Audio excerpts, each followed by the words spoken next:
Okay, so what do we have here, folks? We have a FEASTREX 9-inch full-range field coil driver. A very famous brand made in Japan, handmade in Japan, to very exacting standards and very painstaking handmake process. These are made out of paper. I don't know exactly what type of paper it is. I'm not into the full spec of these because I bought them to try them, and it's Japanese paper, handmade Japanese paper, urushi lacquer that you see around in that center part that is on the phase plug as well. This is something that was added to this. If you look at the surround right here, this is Napa leather surround. And inside is a square wrapped magnet. Normally they use round wire. This is square wire, so you get better gauze. And what this thing is this is a field coil driver. On a normal driver, such as this one here, there is a magnet structure, a permanent magnet structure on this, which means you give it energy, current, and it pushes the speaker out, and then it just pops back on its own, springiness, if you will. There's only one direction that the magnetic force, the Gauss, is going in on a fixed magnet, permanent magnet speaker.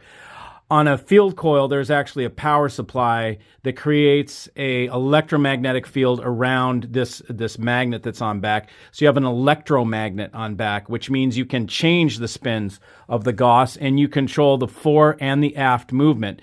It's not just pushing it out and letting it spring back. Like these push it out and it springs back and you just keep pushing it and springing it back. This actually has a forward and backward. It's controlled on the forward and the backward by switching the electromagnet, okay? So this is much more accurate. It's actually an older design. Well, I guess I can't say older, but in the days back before neodymium, before they had strong magnets, the permanent magnets couldn't keep up with an electromagnet. So they created this to be able to make speakers and where there wasn't strong enough magnets. But in this day and age, you can use neodymium, so forth, whatever.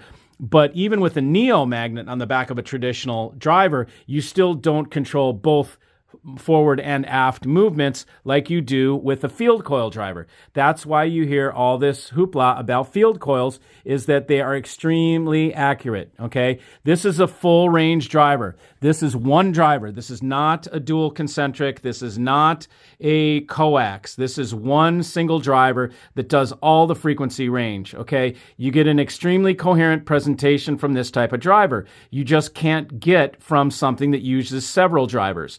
There is something magic about a single driver system. This also has zero crossover. So this is just a driver that has wires that go down to the back. The wires go straight to the amplifier, and that's what powers this electromagnet. Now you can see over here, here's the power supply. This is also made by FEASTREX in Japan, and this is a power supply that is a constant current source that runs these speakers. They need a power supply. You can't listen to them without this power supply. What we have here, of course, are vacuum tube amps. These are Canary Audio M80s. I do have other things that are better, higher up the scale of expense and build level. But these are okay. They're great. We're going to listen to them shortly. What I have down there, turned upside down, are Tungar tube power supplies. I have duals. So I have so this is a power supply for both speakers. These are upgrades where I've got one per speaker, one whole power supply. They're like 100 pounds each. They've got vacuum tubes inside that are called Tungar power supplies. Rare to find. They were in one of the other videos I showed you from the show. Classic Audio Loudspeaker had some Tungar power supplies on his speakers. But typically, these are extremely sensitive and very articulate. So you can run them with 8 watts, which is what we have right here. The second I put these in and started listening, this is squirrel food for me. Okay, so instantly my squirrel was fed, and he started doing backflips. He was like, yippee, I'm getting fed. I'm going to get fed, because my little brain started going cuckoo, thinking about the changes I can make with the tubes. I literally have hundreds and hundreds of tubes inside the closet back there, and I can change this sound of what's going on here by changing one tube, by changing two tubes, by changing four tubes. I can mess around with the sound so much on this, it's absolutely ludicrous. Not only that, but we're using, as you can see, regular old power cords. I have a molded power cord. You know, the thought of such a power cord on these amps. I can change up the sound by putting power cords. I can change up the sound by putting different speaker cables. So this whole thing of vacuum tube amplifiers, as I was trying to explain before, it's squirrel food for me. Already my audio anxiety is going up and nearing red line because I know how many things I can change, and I'm already thinking about what I'll change next. Do I put it up on a stand? Do I put halos on there? Do I change the tubes out? Do I use Chinese tubes, or this is a Chinese tube, or NOS American tubes like this one, or Russian, or Yugoslav tubes are made in the Czech Republic actually. And I've got so many different ways to tune this sonic. Not to mention, I could open it up and put some bypass caps on the coupling caps and put some silver in there and just do all sorts of crap. It drives me up a wall. There's too many variables. It's too much for me to get my fingers into and just create things. And so this is exactly why people love tubes. And this is why I used to really get into tube rolling and doing all that stuff, because I love to feed my squirrel. I love to go do all this stuff and just spend hours and hours and days and weeks and months and years inside my audio room tweaking with hi-fi. Okay, at one point that changed. I crossed the line with my digital gear and my solid state, and I never want to go, and I don't feel like I ever want to go back. Now, it's not to the point where I'm selling my tube gear yet. This amp is for sale, however, and I'll sell it at half price. It's still so new. It has the plastic protection on the front. I'll sell this for half price if anybody wants it. Now, and because the tubes are a perfect match for the field coils. So together we can listen. Now, I'll tell you what, if you guys want, and this is really, I don't want to do it, but I will.